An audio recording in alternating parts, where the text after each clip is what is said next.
Wassalamu ala sayyidil mursalin wa ala alihi wa ashabihi ajmain amma ba'du. Al-Mukarramun sudah pengurus musalla Baitur Rahman dan Al-Mukarramah sudah pengurus Majelis Salim An-Nawar Ustazah Hajah Siti Gumala bersama stafnya, para ustadzat, para pimpinan Majelis Salim, para tokoh masyarakat, para ibu sekalian. Puji syukur kehadirat Allah Subhanahu wa taala atas nikmat yang Allah limpahkan pada kita, nikmat iman Islam yang bersehat walafiat. Salawat dan salam sama-sama kita sampaikan kepada Nabi kita Muhammad sallallahu alaihi wasallam. Mudah-mudahan kita semua mendapatkan syafaat beliau di akhirat kelak. Amin ya rabbal alamin. Ibu sekalian, kita lanjutkan dari pelajaran yang Sabtu kemarin ya. Kita masih di makalah ke-7 dari kitab Nasrul Ibad ya. Umar berkata bahwa orang yang selalu mengikuti hawa nafsu itu bisa hawa nafsunya memenuhi seperti lautan. Jadi kita hidup jangan ngikutin hawa nafsu terus, karena naudzubillah yang nanti yang bikin kita susah adalah kita sendiri ya. Terus yang selanjutnya Sabtu kemarin yang belum diterangkan adalah wal mautu bahrul a'ma ya, bahwa kematian itu adalah lautnya umur. Jadi kita ini umur dari mulai balik sampai akhir hayat nanti akan dimintai pertanggungjawaban. Ya, jadi kematian ini adalah kumpulan dari umur semuanya yang mungkin kalau kita evaluasi dari mulai balik sampai sekarang, maaf kita mungkin malu. Banyakan amal solehnya apa banyakan amal salahnya? Kalau amal salah gampang, kalau amal soleh susah, karena kudu ngelawan hawa nafsu.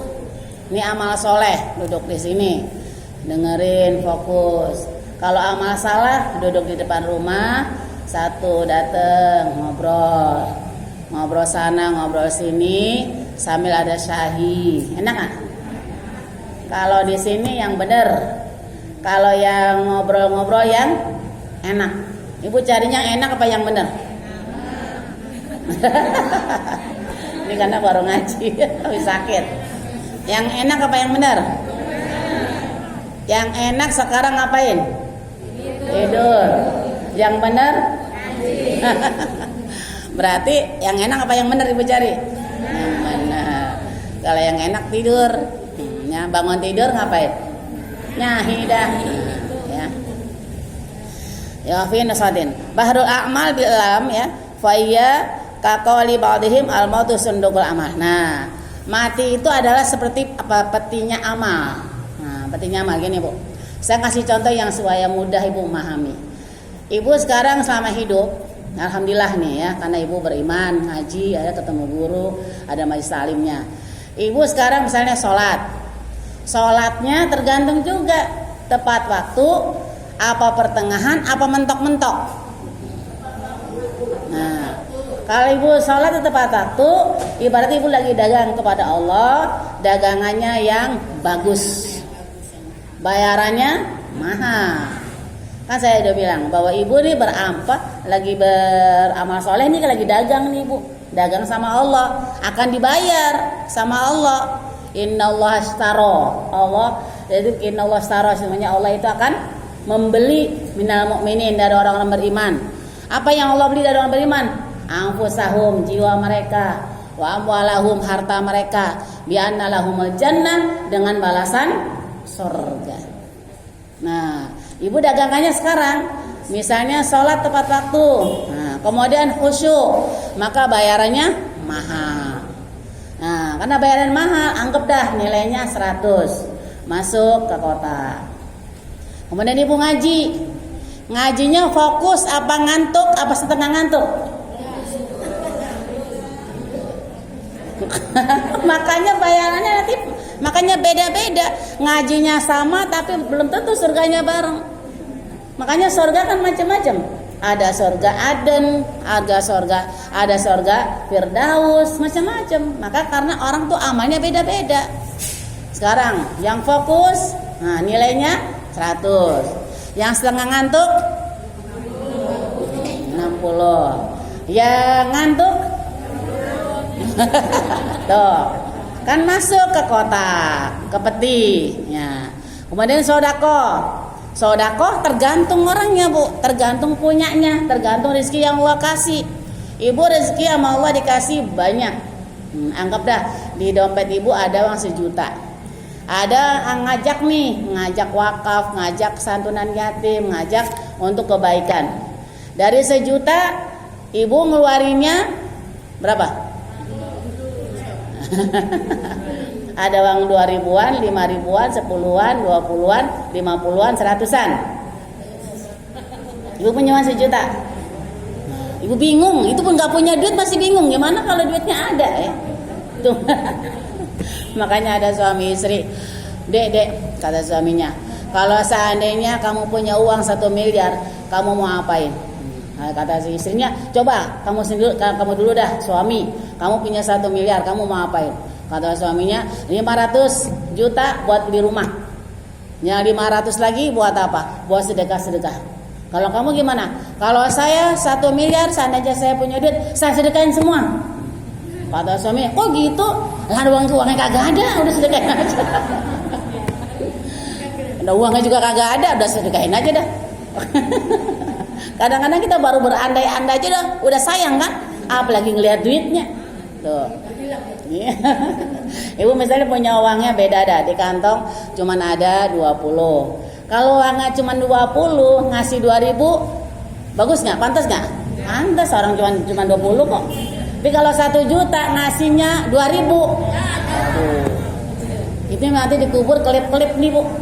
Makanya ngasih sedekah nggak bisa sama, karena sesuai dengan rezeki yang Allah kasih. Nah, sedekah, ibu tergantung nih nilainya berapa, tergantung keikhlasannya, tergantung besar kecilnya. Masuk kotak.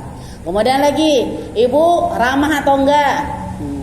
Kemudian ada jarum pentul atau beling di jalanan, ibu ambil atau ibunya yang minggir, tergantung.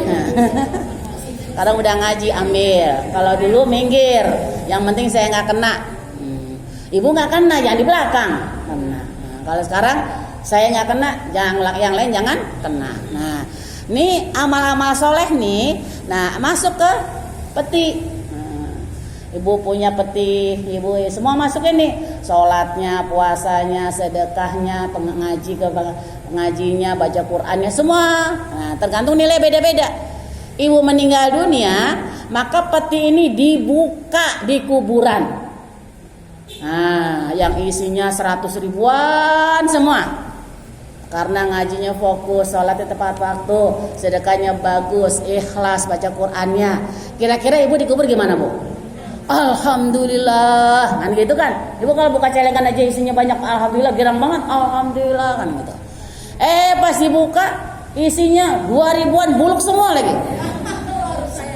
Karena apa? Sholatnya akhir-akhir waktu, ngaji sambil tidur. Nah, sedekah cari yang paling kecil. Nah, ya nggak ramah segala macam. Nah, akhirnya maka orang dikubur tuh bu, ada yang rodoh, ada yang hufroh.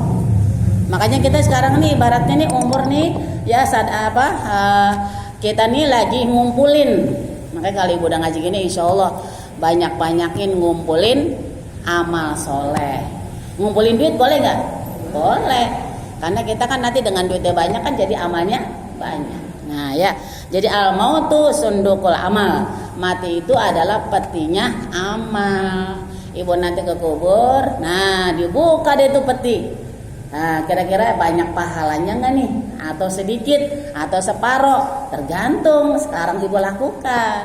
Kalau amal solehnya banyak, ikhlas, insya Allah ibu dikubur tenang, nggak minta balik lagi. Ya usahain ibu ya, ibu kalau nanti dikubur tenang, jangan minta balik. Emang kenapa nggak minta balik lagi? Udah enak, udah rodha min radil jannah. Tapi kalau yang dikubur dipentungin mulu, qala rabbirji'un, balikin saya ke dunia lagi ya Allah. Nah, iya. Mau ngapain kata malaikat? La'ali amalu sholihan fi ma taraktu, saya mau beramal soleh yang dulu saya tinggal-tinggal. Ada pengajian di Baitul, saya nggak ikut. Ada pengajian di rumah Sofariha malam Sabtu, nggak ikut. Ada pengajian Nurul Islam, nggak ikut. Terus ngapain aja? Ngapain aja ya? Ya, makan, masak, tidur, jalan-jalan, kawin, senang-senang. Ada yang susah sendiri. Ibaratnya masuk kuburan, petinya, celengannya kosong. Nyesel dah. Nah, makanya orang meninggal dunia pasti nyesel. Cuma nyeselnya ada yang banyak banget, ada yang sedang, ada yang sedikit. Mudah-mudahan kita nyesel pasti nyesel. Karena kita juga kan amal, maaf ya, tahajud boleh berapa Bu? Boleh 2, boleh 4, boleh 6, boleh 8, boleh 10, boleh 12, boleh 20. Ibu pilihnya yang mana? 2, 4, 6, paling banter 6, kayaknya 8 ya. Padahal kalau 20 kan bagusan lagi tuh, tapi kita milih nggak milih itu tuh. Ya. Jadi kalau duit 2 juta, 4 juta, 8 juta, 20 juta pasti pilihnya. Iya, jadi kita bisa pasti nyesel juga. Duha boleh 2, boleh 4, boleh 6, boleh 8 ya. Ibu pilihnya berapa? 2. Banter 4, paling banter 6. Ya, 4 ya. Iya, padahal kan kalau 8 banyakan lagi, pahalanya banyakan lagi. Tapi rata-rata milihnya baca Quran 1 lembar, 2 lembar, 5 lembar, 6 lembar, 1 juz. Ibu pilih yang mana? Makanya jadi kayaknya bayangan kita nih masuk kubur nyesel nggak nih? Nyesel. Karena memang kita milihnya sedikit kalau amal. Kalau dunia milihnya banyak. Udah pasti nyesel itu. Nah, cuman mudah-mudahan nyesel kita nggak terlalu banyak. Dah ya, wal qabru bahrun nadamah, dan kuburan itu adalah lautannya penyesalan. Nah, pasti nyesel ya. Yaitu lautan nyesel. Kenapa? Karena kita waktu hidup di dunia ini emang banyak milih amal soleh yang sedikit, tapi kalau dunia milihnya banyak. Itu kayak tadi dah ya. Apa aja dah zikir ya. Ibu kalau disuruh zikir baca ini ya 3.000, aduh banyak banget. Nawar ya. Tapi kalau duit emang maunya banyak, insyaallah ya. Al-barzahul fasil bainad dunya wal akhirah. Adapun itu namanya kuburan, itu namanya alam barzah. Alam barzah itu adalah pemisah antara yaitu dunia dan akhirat. Nah, jadi orang udah meninggal dunia itu berarti udah di alam barzah. Alam pemisah antara dunia dan akhirat. Akhir dari dunia, awal menuju akhirat. Masya Allah, kita bakal ke sana Bu ya. Saya Senin kemarin ya baru ziarah lagi ke rumah orang tua, ke rumah ibu kuburan ibu saya. Ya Allah ya Rabb ya, mangsa aja ya manusia yang tadinya ngelihat, kalau kangen ngelihat muka ya, sekarang Masya Allah ya. Tapi saya lihat kemarin di kuburannya banyak pot, banyak bunga. Nah ibu saya kan waktu hidupnya demen bunga Bu. Di kuburannya banyak banget bunga, banyak banget, kayak di semai gitu. Bunganya bunga yang bagus ya, yang ada merah, hijau gitu, Masya Allah. Sama di kuburan lain nggak ada bunga itu di situ doang. Kan ada juga ya, subhanallah, mudah-mudahan nih bunga yang ada di situ ikut mendoakan. Karena pernah Rasulullah itu Bu, ketika ziarah kubur ngambil pelepah korma diapain? Tancap, ditanam. Karena nanti pohon ini ikut bertasbih. Makanya kalau Ibu misalnya ada orang tua lagi ziarah, maka usahakan ada tanaman taruh di situ Bu, karena yang tanaman itu nanti akan ikut bertasbih, ikut mendoakan. Maka dalam kitab Fathul Mu'in, kadang-kadang ibu kata ada yang meninggal dunia, ibu boleh bawa kembang. Nah, kembang itu diapain? Ditebar. Nah, kembang itu selama masih basah, masih ada di situ, maka ikut mendoakan si mayit. Itu. Jadi sebetulnya itu. Jadi ibu kadang-kadang kan kembang dironce ya. Nah, makanya saya dironce atau enggak ada masalah. Yang penting orang ini setelah selesai dimandikan, kafan, disolatkan, ini kembang bawa, tebar. Karena yang penting mendoakan. Kalau dironce kan dibawa pulang ya. Setelah dironce taruh di kurung batang. Nah, terus dibawa pulang apa taruh di kuburan? Oh, di kuburan. Selama di kuburan dia basah, maka insya Allah ikut mendoakan. Jangan dibawa pulang, dia senang ibu lagi ntar dibawa pulang. Jangan, mana bagus gua senang. Jami'ul li anwa'il ghumum allati yatamanna sahibuha annaha la taqa ya. Jadi kuburan itu adalah tempatnya penyesalan. Kenapa nyesel? Karena kita dulu di dunia emang benar ngerasa kalau amal soleh milihnya sedikit. Kalau dunia milihnya banyak. Kan contohnya kayak tadi, witir boleh 1, boleh 3, boleh 5, boleh 7, boleh 9, boleh 11. Ibu pilih yang mana? 3 masih bagus, kadang-kadang 1. Ya. Makanya di situ nyesel nggak berarti ya? Nyesel. Makanya nanti di surga juga ada Bu pasar. Cuman di surga itu pasarnya apa? Bukan orang jualan, tapi barang pada ngomong pada nyesel. Nyesel dah saya. Nyeselnya kenapa? Bukan nyesel masuk surganya, nyesel kenapa dulu amal solehnya sedikit sehingga dapat surganya nggak surga yang paling bagus. Ya Masya Allah ya. Nah itu makalah yang ke-7, kelanjutan dari yang Sabtu kemarin. Nah sekarang lanjutkan.